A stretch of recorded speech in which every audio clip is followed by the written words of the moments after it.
السلام علیکم۔ ویڈیو کی طرف جانے سے پہلے میری آپ سے گزارش ہے کہ آپ اس چینل کو ضرور سبسکرائب کریں تاکہ ہر نئی آنے والی ویڈیو آپ تک پہنچ سکے۔ میرے پاؤں زمین پر گڑ کر رہ گئے۔ میں آگے بڑھنا چاہتا تھا لیکن مجھے یوں محسوس ہوا جیسے میرے جسم سے ساری توانائی نکل گئی، اور میں نے زبردستی ایک قدم بھی آگے بڑھانے کی کوشش کی تو میں جلے سڑے اور سوکھے درخت کی طرح زمین پر آ گروں گا۔ میں چپ چاپ خاموشی سے ان کے پاس بیٹھ گیا۔ ان کی نظریں وہاں گڑی تھیں جہاں زمین اور آسمان کے کنارے ایک دوسرے سے ملتے ہیں اور سورج بنفشی رنگ کی لکیر بن کر افق پر بکھر جاتا ہے، اور انسان اس لکیر کو آہستہ آہستہ اندھیرے کی چادر میں دفن ہوتا ہوا دیکھتا ہے۔ ان کی نظریں افق پر تھیں، ہاتھ دعا کے لیے اٹھے تھے اور ہونٹ ساکت تھے۔ ان کے چہرے کی ہر سلوٹ اس وقت ایک التجا، ایک پکار اور ایک چیخ دکھائی دے رہی تھی۔ میں نے آج تک ہزاروں لاکھوں چہرے دیکھے ہیں، لیکن یہ میری زندگی کا پہلا چہرہ تھا جو ٹھوڑی سے لے کر ماتھے کی آخری سرحد تک ایک دعا، ایک التجا محسوس ہوتا تھا۔ اس چہرے پر لکھا تھا، یہ چہرہ اللہ تعالیٰ سے جو کچھ مانگتا ہے اللہ تعالیٰ کی بارگاہ اسے مایوس نہیں لٹاتی۔ میں ان کے ساتھ بیٹھ گیا، لیکن وہ میرے وجود سے لا تعلق چپ چاپ افق پر نظریں جمائے بیٹھے رہے۔ ہم سب ابلاغ کے لیے زبان کے محتاج ہیں۔ ہمیں پانی مانگنے سے لے کر ماں کی موت کے دکھ تک اپنے ہر جذبے، اپنے ہر احساس اور اپنی ہر ضرورت کے لیے کوئی نہ کوئی زبان چاہیے۔ مردوں کے کان پوری زندگی ایسی عورتوں کی تلاش میں بھٹکتے رہتے ہیں جو انہیں یہ بتا سکیں کہ میں تمہارے بغیر زندہ نہیں رہ سکتی، اور عورتیں ہر 2 منٹ اور 31 سیکنڈ بعد اپنے مردوں کی طرف اس حسرت سے دیکھتی ہیں کہ یہ انہیں ایک بار پھر یقین دلائے کہ میں دل کی اتھاہ گہرائیوں سے تم سے محبت کرتا ہوں۔ اور اگر مرد ہر 2 منٹ اور 31 سیکنڈ بعد انہیں یہ بتا بھی دے تو ان کی تسلی نہیں ہوتی، اور یہ آنکھوں میں آنکھیں ڈال کر، ہونٹوں کو گول بنا کر اور آواز کو لچکا مٹکا کر پوچھتی ہیں، کتنی؟ تمہیں مجھ سے کتنی محبت ہے؟ یہ جذبے شاید ہیں ہی ایسے۔ اللہ تعالیٰ نے آزادی، محبت اور نفرت کو پیاس کی کوکھ سے پیدا کیا ہے۔ شاید اسی لیے آزادی، محبت اور نفرت کتنی ہی زیادہ ہو جائے انسان کی تسلی نہیں ہوتی۔ یہ مزید آزادی، یہ مزید محبت اور یہ مزید نفرت کرنا چاہتا ہے۔ ہم سب لفظوں کے محتاج ہیں۔ ہمیں انسانوں سے مخاطب ہونے کے لیے لفظ چاہیے ہوتے ہیں، لیکن دنیا میں ایک ایسی زبان بھی ہے جو لفظوں کی محتاجی سے آزاد ہے، جس میں اشارے، گرامر، فقرے اور محاورے نہیں ہیں، اور جس میں کوئی آواز نہیں ہوتی۔ ہم اس زبان کو آفاقی زبان کہہ سکتے ہیں۔ یہ زبان دنیا کا ہر جاندار بولتا بھی ہے اور سمجھتا بھی، اور جانداروں کو یہ زبان سیکھنے کے لیے کسی سویلائزیشن، کسی سماج، کسی سکول یا کسی یونیورسٹی کی ضرورت نہیں ہوتی۔ یہ جو ہی پہلی سانس لیتے ہیں یہ زبان خود بخود ان کے وجود کا حصہ بن جاتی ہے اور آخری سانس تک ان کا ساتھ دیتی ہے۔ یہ زبان بنیادی طور پر اللہ کی زبان ہے۔ اللہ تعالیٰ اس زبان سے اپنے مخلوق سے مخاطب ہوتا ہے، اور مخلوق بھی اسی زبان کے ذریعے اللہ تعالیٰ تک اپنی درخواستیں پہنچاتی ہے۔ آپ نے کبھی غور کیا، آپ جانوروں کو دیکھ کر ان کے مسائل، ان کی تکلیفوں کا اندازہ کیسے کر لیتے ہیں؟ آپ کو کیسے معلوم ہوتا ہے کہ کون سا کوا پیاسا ہے اور کس چیل کو بوٹی چاہیے، اور گلی کے کتے کو بخار ہے اور بلی کو سردی لگ رہی ہے؟ آپ نے کبھی غور کیا، آپ کیڑے مکوڑوں کو دیکھ کر ان کے دکھوں اور ان کی خواہشوں کا اندازہ لگا لیتے ہیں، اور آپ جنگلوں سے گزرتے ہوئے پودوں، درختوں اور بیلوں کو دیکھ کر ان کی کیفیات جانچ سکتے ہیں۔ آپ کو یہ جانچنے میں چند سیکنڈ لگتے ہیں کہ جنگل کا کون سا پھول خوشحال ہے، کون سا صحت مند اور کون سا دکھی ہے۔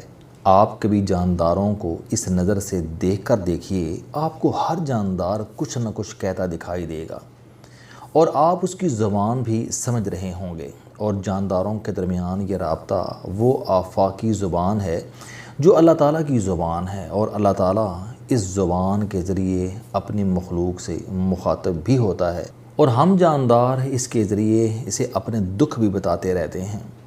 وہ اور ان کا چہرہ آفاقی زبان سے بہت کچھ کہہ رہا تھا اور اس زبان نے میرے قدم جکڑ لیے۔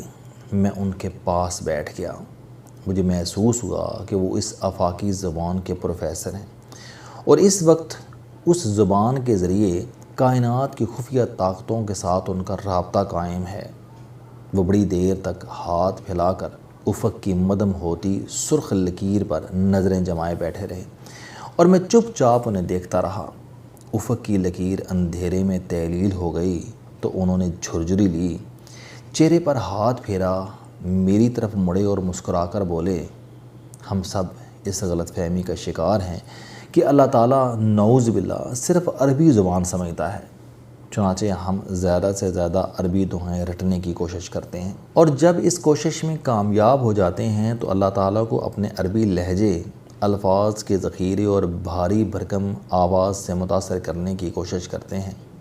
ہم گویوں کی طرح گا کر دعائیں کرتے ہیں یا پھر فقیروں کی طرح گڑ گڑا کر مانگتے ہیں، اور یہ سب کچھ کرتے ہوئے یہ بھول جاتے ہیں کہ فرشتوں کے پاس سعودی عرب کی شریعت نہیں اور انہوں نے کسی جامعہ سے شریعت کا کورس بھی نہیں کیا، اور دنیا کے چھوٹے سے چھوٹے جرثومے سے لے کر ہاتھی جتنے بڑے جانور بھی عربی نہیں سمجھتے، اور کسی پودے، کسی درخت اور کسی بیل کو عربی نہیں آتی، لیکن اس کے باوجود یہ تمام مخلوقات اللہ تعالیٰ سے شکایت بھی کرتی ہے اور دعا بھی۔ میں یہی بات معلوم کرنے کے لیے ان کے پاس بیٹھا تھا۔ وہ منہ کھولے بغیر میری بات سمجھ گئے تھے۔ وہ بولے، اللہ تعالیٰ نے جب روحیں پیدا کی تھیں تو اس نے انہیں وہ آفاقی زبان بھی ودیت فرما دی تھی جس کے ذریعے جاندار بغیر کچھ بولے، بغیر کچھ کہے، ایک دوسرے سے بھی رابطہ کر لیتے ہیں اور اللہ تعالیٰ سے بھی، اور یہ وہ زبان ہے جس کی مدد سے مائکروسکوپک جرثومے بھی اللہ تعالیٰ کے سامنے دعا کر سکتے ہیں۔ وہ رکے اور نرم آواز میں بولے، دنیا میں کسی نے کبھی کسی نبی کو اللہ تعالیٰ سے مخاطب ہوتے نہیں دیکھا تھا۔ کوئی نبی عبرانی، عربی یا فارسی میں اللہ تعالیٰ سے مخاطب نہیں ہوتا تھا۔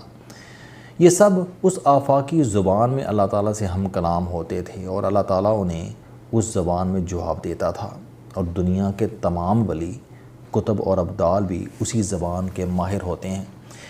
یہ لوگوں کو دیکھتے ہیں اور لوگوں کی روحیں آفاقی زبان کے ذریعے اپنے اپنے جسموں کی ساری کیفیات انہیں بتا دیتی ہیں، اور یوں یہ لوگ ان لوگوں کے ماضی، حال اور مستقبل سے واقف ہو جاتے ہیں۔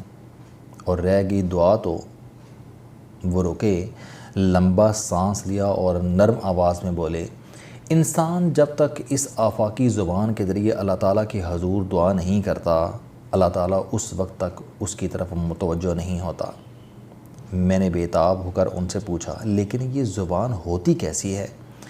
ہم اسے سمجھ یا سیکھ کیسے سکتے ہیں؟ وہ مسکرائے اور بولے، یہ وہ زبان ہوتی ہے جس میں چیونٹی حضرت سلیمان علیہ السلام سے مخاطب ہوتی ہے اور حضرت سلیمان علیہ السلام اس کا شکوہ سن کر اپنے لشکر کا رخ بدل دیتے ہیں۔ یہ وہ زبان ہوتی ہے جس کے ذریعے مینڈک اللہ تعالیٰ سے خشک سالی کا شکوہ کرتے ہیں اور اللہ تعالیٰ ان کی دعا سن کر آسمانوں کے شاور کھول دیتا ہے۔ یہ وہ زبان ہوتی ہے جس کے ذریعے پتھر کے کیڑے اللہ سے رزق مانگتے ہیں اور اللہ تعالیٰ ان کے لیے پتھر کے پیٹ کو نرم کر دیتا ہے۔ اور یہ وہ زبان ہوتی ہے جس کے ذریعے ریشم کے کیڑے اللہ تعالیٰ سے تخلیق کی توفیق مانگتے ہیں اور اللہ تعالیٰ ان کو ریشم کی فیکٹری بنا دیتا ہے۔ میں ان کی باتوں کی بارش میں بھیگتا چلا گیا۔ وہ بولے، ہم سب بھی اس زبان کے ماہر ہوتے ہیں، لیکن ہم اپنی اپنی زبانوں، اپنے اپنے لفظوں اور اپنے اپنے فکروں کے بہکاوے میں آ جاتے ہیں۔ ہم اس آفاقی زبان کو مترنم دعاؤں میں دفن کر دیتے ہیں۔ چنانچہ ہم پوری زندگی اللہ تعالیٰ سے مانگتے رہتے ہیں، لیکن قدرت کی طرف سے قبولیت کا پیغام نہیں آتا۔ کیوں نہیں آتا؟ اس لیے نہیں آتا کہ ہم سمجھتی ہیں کہ ہمارا رب نعوذ باللہ لفظوں کا محتاج ہے، اور ہم جب تک ماہر وکیل کی طرح اپنا مقدمہ اس کی عدالت میں پیش نہیں کریں گے، وہ اس وقت تک ہماری طرف توجہ نہیں دے گا۔ ہم کتنے بے وقوف ہیں! ہم سے وہ مینڈک 1000 درجے بہتر ہے جن کی دعا سن کر اللہ تعالیٰ بارش برسا دیتا ہے، اور گندم کے وہ بیج لاکھ درجے اچھے ہیں جنہیں اللہ تعالیٰ مٹی میں نمی دے کر زندہ ہونے کا فخر عنایت کرتا ہے۔ وہ رکے اور نرم آواز میں بولے، آؤ میں تمہیں دعا کرنے، اللہ تعالیٰ سے مخاطب ہونے اور اس پوری کائنات کو آفاقی زبان میں گفتگو کرتے دکھاتا ہوں۔ انہوں نے میرا ہاتھ پکڑا، مجھے دو زانو ہو کر بیٹھنے کا حکم دیا اور فرمایا، اپنے آپ کو چند لمحوں کے لیے لفظوں سے خالی کر لو۔ تمہارے ذہن، تمہارے دل میں کوئی لفظ نہیں آنا چاہیے۔ نظریں افق پر جماؤ اور اپنے دھیان کو اپنے دل پر فوکس کر لو۔ تمہیں اپنے دل سے روشنی کی ایک بیم نکلتی دکھائی دے گی۔ اپنی دعا کو اس بیم میں ڈال دو اور پھر جواب کا انتظار کرو۔ تمہیں اللہ تعالیٰ کا جواب ای میل سے پہلے موصول ہو جائے گا۔ میں نے حیران ہو کر ان کی طرف دیکھا اور مجھے اس وقت معلوم ہوا، انسان جوں جوں روحانی ترقی کرتا ہے یہ خاموش کیوں ہو جاتا ہے، یہ لفظوں سے دور کیوں ہو جاتا ہے۔ السلام علیکم، آپ سٹوڈنٹ ہیں، کوئی جاب کرتے ہیں، کاروبار کرتے ہیں، یا پھر آپ گھریلو زندگی گزار رہے ہیں۔ اگر آپ اپنی زندگی کو بدلنا چاہتے ہیں تو اس چینل علم دوستی پر آپ زندگی میں کامیابی کے لیے جاوید چوہری صاحب کے موٹیویشنل، سوشل، سیلف ڈسکوری سے ریلیٹڈ اور صحت سے متعلق بے شمار کالم سن سکتے ہیں۔ میرا دعویٰ ہے کہ یہ چینل آپ کی زندگی بدل دے گا۔ اس چینل کا مقصد اچھی باتیں معاشرے میں پھیلانا ہے، اور اچھی بات کو دوسروں تک پہنچانا صدقہ جاریہ ہے۔